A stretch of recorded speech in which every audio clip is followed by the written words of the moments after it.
Sa video na ito mga ka-dreamers, update po tayo sa ating kamote crops kung saan kasalukuyan nating dinadamuhan. Unahin natin dito mga ka-dreamers sa ating kauna-unahang punla. Ito na siya ngayon. Nahalos magpang-abot na siya. At ang ating yellow corn kung saan pinaibabawan po natin siya ng ating mais para magkaroon po tayo ng binhi sa hinaharap.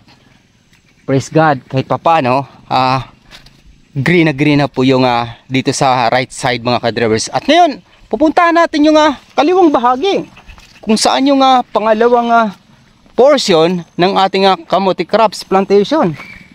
Dito na siya mga ka-drivers, yung ating pangalawang bugso ng ating kamote crops plantation na kasalukuyang dinadamuhan namin. Dito naka-assign si mama mga ka-drivers. Kaya kung mapapansin ninyo, dahan-dahan na po siyang umaalagwa. Yung ating kamote crops naka-recover na sa makapal na damo noon. Ngunit dito sa kalagitnaan ay makikita natin mga ka-dreamers, medyo makapal pa. Ito yung kasalukuyang dinaanan ni mama ngayong araw na ito. Yan, sobrang kapal ng ating damo mga ka-dreamers. Ito yung nakukuha doon sa portion na ito. Praise God dahil sa talagang dahan-dahan na.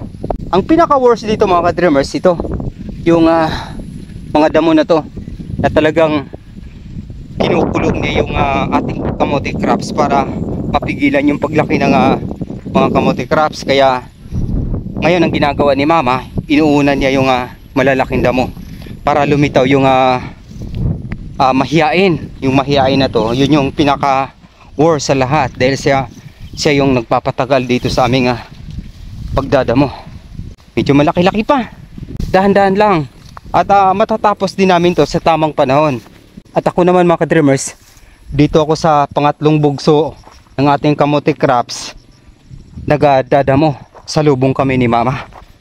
Pero ayan, kung mapapansin niyo, part na yan ay itong nilalakaran ko. Ito yung natatapos ko ngayong araw na to. Ayan, medyo malawak din, praise God.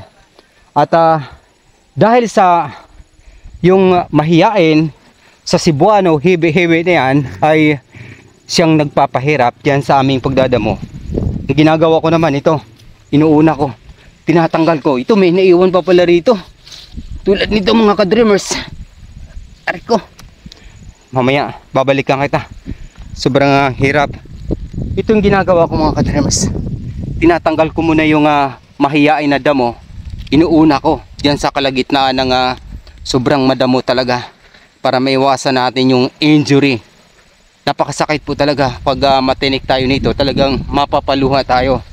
Kaya para maiwasan yung disgrasya, ayan ang ginagawa ko, sinusuri ko muna yung paligid na yan, tinitingnan ko yung mahiyain, saka ko tinanggal isa-isa. Yan, saka ko binubunot doon sa mismong pinakapuno para hindi tayo masugatan.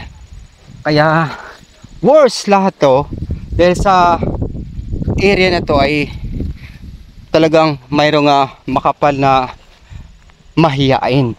Hebe-hebe sa Cebuano terminology, pero sa Tagalog yun yung sinasabi nating mahiyain daw. Pero kapag natinik tayo ay talagang mapapaluha tayo sa sobrang hapdi mga ka-dreamers. Mas mainam pa nga yung kugon. Kapag nasugatan tayo doon ay ramdam din natin yung hapdi, pero saglit lang maaari natin siyang bunutin. Pero yung mahiyain, talagang walang hiya yun, baon na baon, hindi mo siya pwedeng tanggalin doon sa laman kung saan siya bumaon. Hintayin mo na lang mamaga yung kamay mo, saka siya lalabas ng kusa na lang sa tagal ng panahon. Kaya sacrifice yun. At dito naman tayo mga ka-dreamers sa ika-apat na bugso. Yan yung ika-apat na bugso ng ating kamote crops. Ito, yung part na to, halos kugon yung nangingibabaw dito mga ka-dreamers. Pero target namin dito, 2 araw lang namin to dadamuhin ni mama, matatapos namin. At yung mga pinunla natin mga ka-dreamers sa paligid ng ating tent mini shelter, saka ko sa inyo i-rebuild kapag tuluyan na namin nalinis tong buong paligid. Isa din siyang crops, pero matagal po siya bago mapakinabangan. Pero punong-puno po siya ng bitamina. Ang sarap po nito ihalo sa karne, langka. Kaya ayan na, lumitaw na yung area na nadamuhan namin. Kitang-kita na siya, kaya praise God.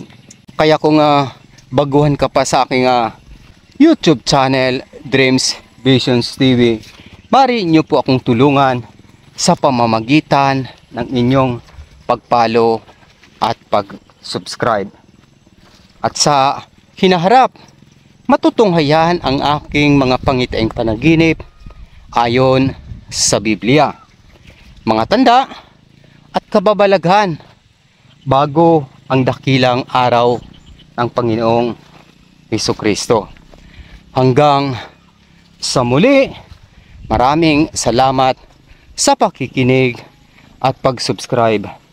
Papuri sa Diyos, sa ngalan ng Ama, ng Anak, at ng Espiritu Santo. Amen. God bless!